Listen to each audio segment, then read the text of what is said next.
Parsha Kdeishim. The heading is you have to be ready to lose in order to serve, to save souls. In Hebrew it's called lehistaken v'lahatzil nefashot. In the Pasuk it says leisamid al dam reacho. Don't stand on the blood of your brother. It means if you see, God forbid, there is a danger of life for your brother, don't stand aside. Get involved. Save him. יש שדה של מוקשים, אומרים לו אסור לך להיכנס, תשמע רגע, הוא נכנס והוא נפצע, מה תעשה? Now you're taking a chance on your life too, to go inside. We're going to learn a song. Let's learn. We'll hear what the Rebbe says. Let's hear what the Rebbe says. Yes. They say no pain, no gain. That's in business. You have to go, business do steps that are possibility, God forbid, of losing, but you have to do it smart. But there has to be some pain. If you want real gain, there must be pain. There must be investment, doing something above your level of comfort. If you stay in comfort, you're going to continue that way. In our Parsha, Torah tells us that we have to be ready to do whatever we could to save a life of a Jew. This commandment is in our Parsha with the words Leisamid al dam reacho. Don't stand aside when we're talking about the blood of your brother. What does it mean standing on dam? Standing on blood? Says Rashi, if you see he's in danger, liris b'misasi, you see that your friend is going to die, and you could save him.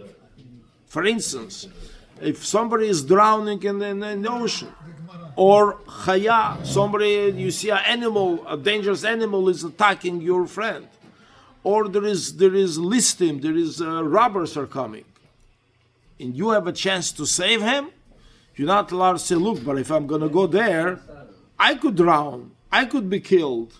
I could be hurt. So Torah says you're not allowed for your comfortability to, maybe it's going, this means you have to go for a risk to save your brother. This Rashi, the Rebbe says, asks a few questions. The Rebbe asks 3 questions. First of all, it's not clear in the Pasuk that you have to do that. That this is the meaning. It says don't stand aside. But Rashi says 3 things where there is real danger for me, like Chacham Moshe just asked. The second, the Rebbe asked, what is Rashi adding with these examples? It's speaking about simply that you don't need any, you said, you have to save your brother. Why is Rashi bringing 3 examples? Rashi says, for instance, somebody who is drowning, if an animal, dangerous animal, is attacking him, or robbers, they came with pistols, they're going to kill him. And come on, they have in their pistol more than 1 bullet. I'm going to get involved, I'll get a bullet too. How will I save it? Anyway, the Rebbe says, why is Rashi bringing 3 examples? It's not just Rashi could have bring 4 examples. Why is he bringing 3? Then we're asking, Rashi should have said, for instance, Kegon, Nohor, Chayo, listed. From the Perusha, Rashi means that this is talking not this, it says somebody who is actually drowning. And in the time that he is attacked by an animal or robbers. In other words, what Rashi says is interesting. Rashi says, Maya Mida, what is it? It says, Liris b'misosam. You could see it, they're dying and you could save them. What does it mean? Not to be able to means somebody who's actually drowning, not that he's falling it. He's actually drowning. And then it becomes actually more dangerous to save him. Because when a person drowns, if you come close, he grabs you. And he's panicking. He's in a panic, he grabs you, and you cannot do anything. So when somebody is drowning, the rule is you have to approach him from the back grab him, that he shouldn't be able to grab you, because if he grabs you, he's going to paralyze you. You're not going to be able to pull yourself and him out. אם יש לך גלגל, אם יש לך שחוט, זה אם יש. זה העבודה של המציל. Sikumat, practically, we don't need a special commandment to know that you have to save the life of another person. We could learn it very simply from the obligation. Torah says, Ozev ta'azavim, you have to help a friend. Hokim tokimime, help him to raise. He's in trouble. So obviously we have to understand, if we have to save his money, we have to help him that his donkey shouldn't die. So obviously if there is a situation we have to save his life, for sure we have to do whatever we can. So what is Torah telling us new over here? The Rabbi says, what is Rashi coming up with this definition? Logically, because otherwise to save a life of another person, I know it. If I have to save his goods, his money he shouldn't lose, obviously I have to save his life. But here comes the Torah and says, what is the measurement that a person has to go in danger in order to save a friend?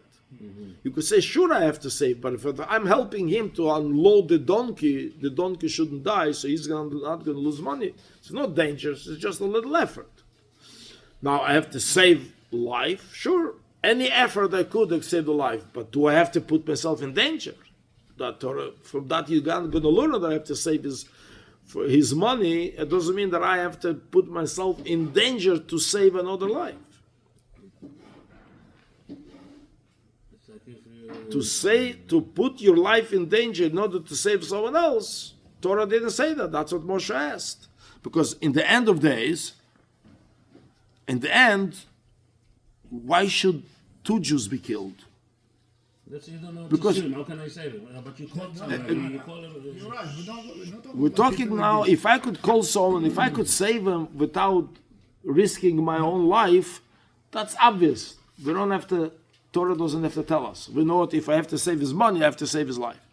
The question is, what can I do when a person, in order to go and save him, I have to actually go into a Yiddish listak, I have to go into a danger in order to save his life. I cannot save his life safe. I'm putting myself in danger.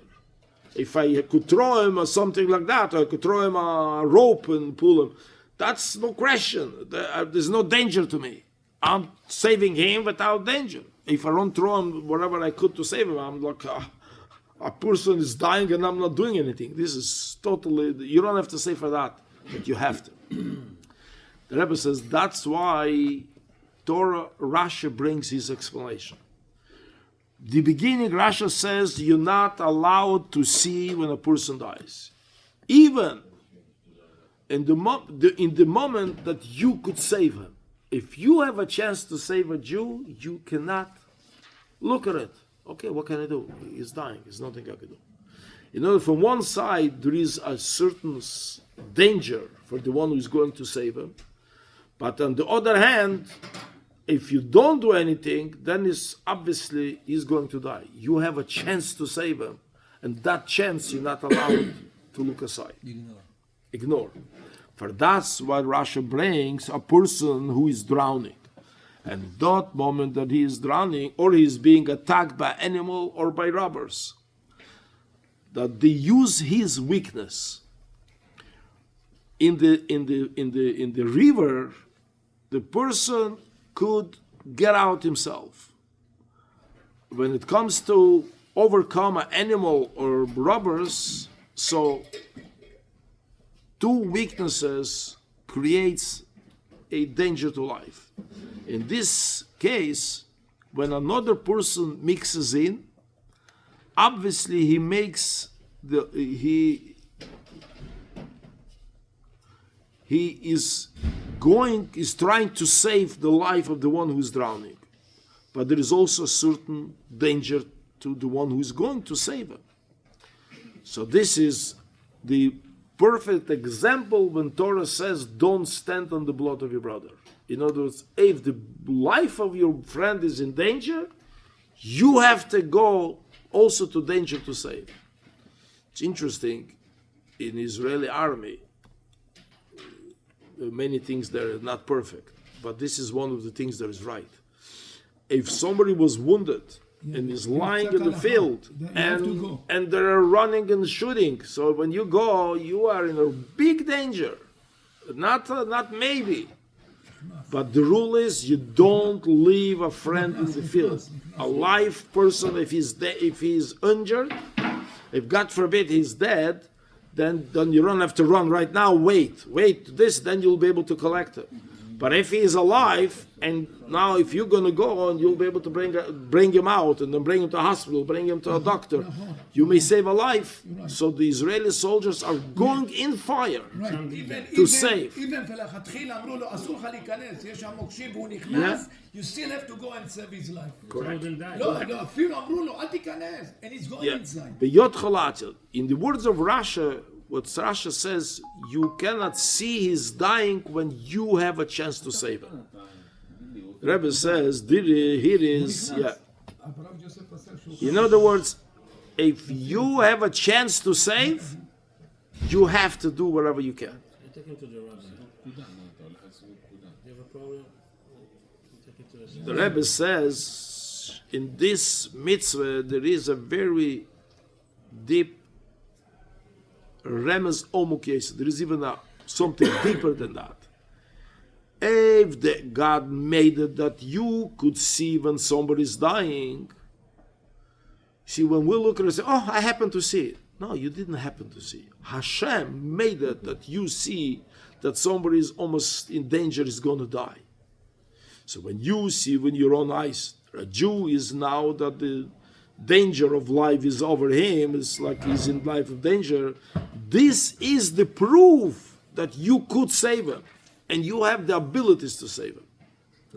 The Rabbi says, in this mitzvah, the Eibishter says something else, and what the way Rashi explains, the Rabbi says, the Chumash says, don't stand on the blood of your brother. Rashi explains, if you cannot see your brother dying, you're staying aside. So the Rebbe says, here is a deeper meaning, what Rashi says, the Torah says, Rashi is Torah. When you see it, means God showed it to you. He wouldn't show you if you have no ability to save him. The fact that you see it means you could save that Jew. But you have to go and risk. Yes, sure, you have to go and risk. That's what Torah says, you have to. But you should know that if you see it, you know that God is going to help you to achieve it. He put you there for a reason. Correct.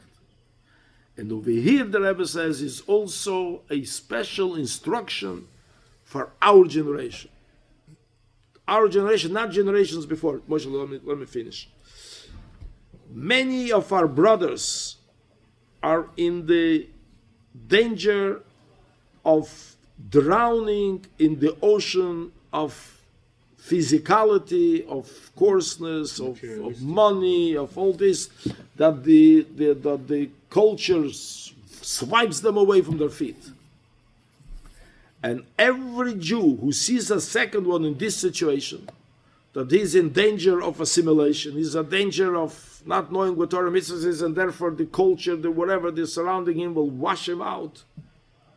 You have the obligation, Leisamed al dam re'echo. Don't stand aside when your blood of your brother is in danger. The Rebbe says that's physically, but the Rebbe says in our generation is another lesson. You see that there is Jews in the street, and I say, no, I don't have time for him. I want to learn Torah. I want to sit my whole life in Kollel and learn Torah. It's a holy idea. But not when people are dying in the city. The halacha is if I'm sitting and learning, and somebody says there is outside somebody dying, hunger, whatever, I have to run outside to save a life. That's the halacha. The Rebbe says that's not only physical dying.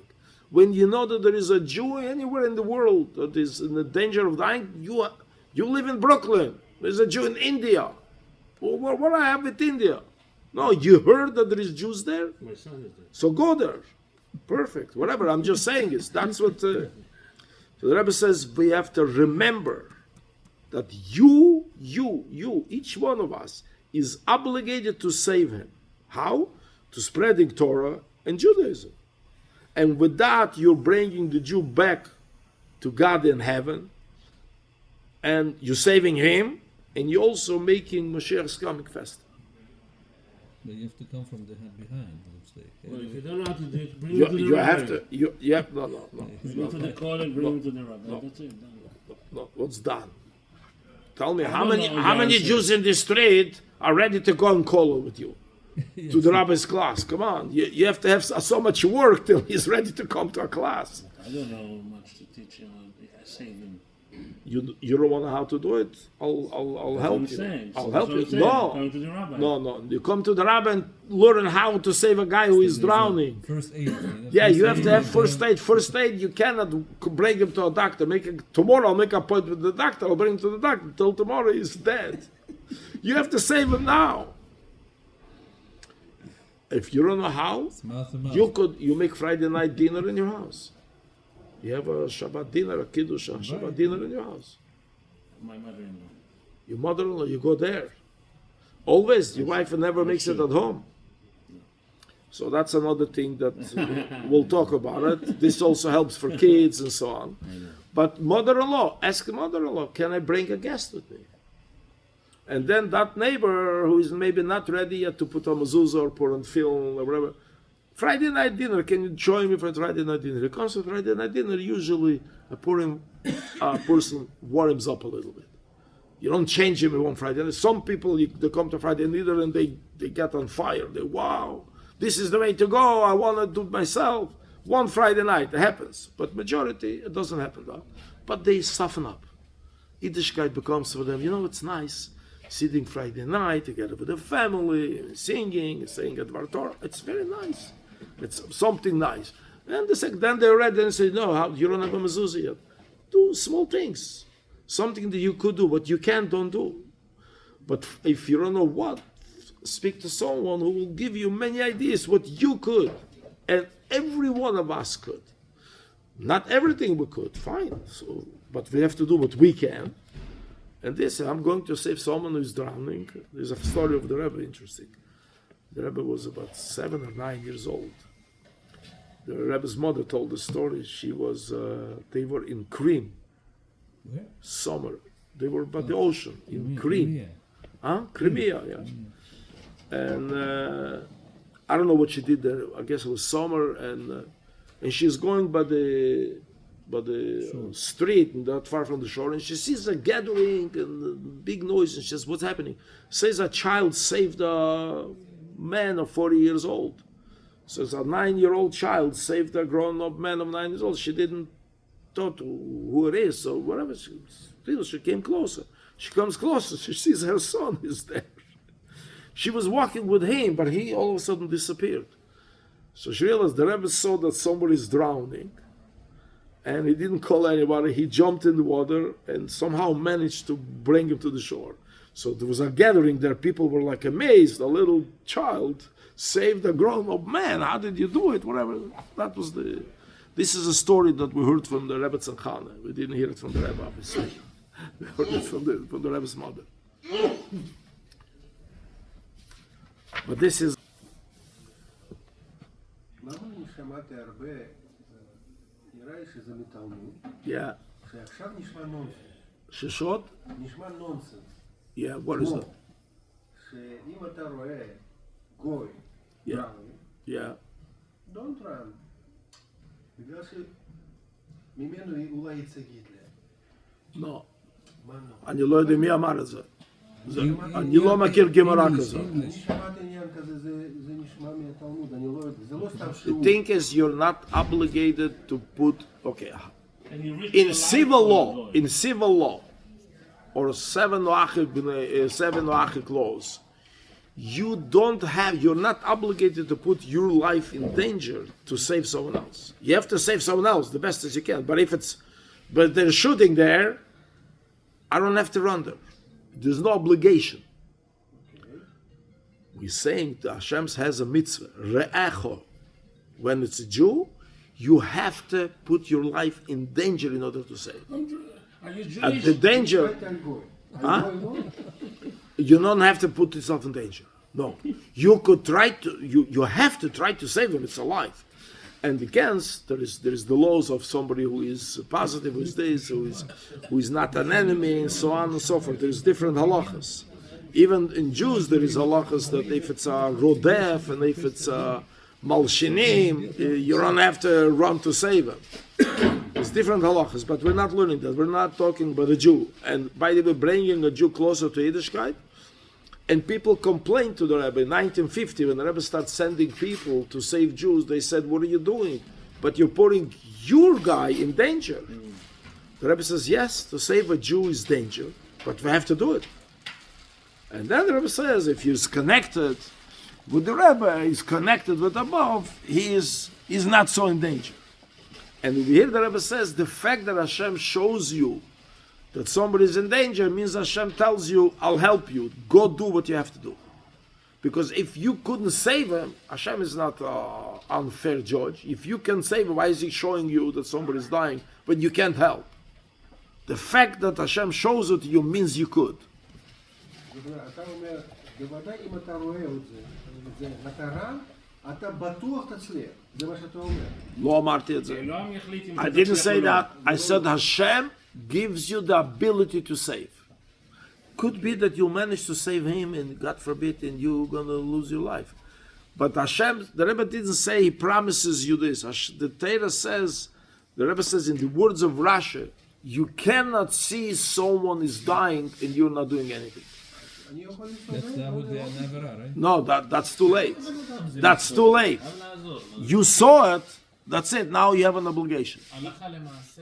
Yeah. If he drowned, Because Bishum Eva, Bishum Shalom, yes. גם אם danger. yeah, but if he drowned, that's his story with בטח that. שאני אעזור. שואל אותו, я, например, не очень плаваю. Ну. Я А еле я плаваю. вижу, что делать. Берешь бревно, из бревна И по голове ему. и со спасательным кругом. Ему по голове или... Нету этого всего. But never mind if he dies. If he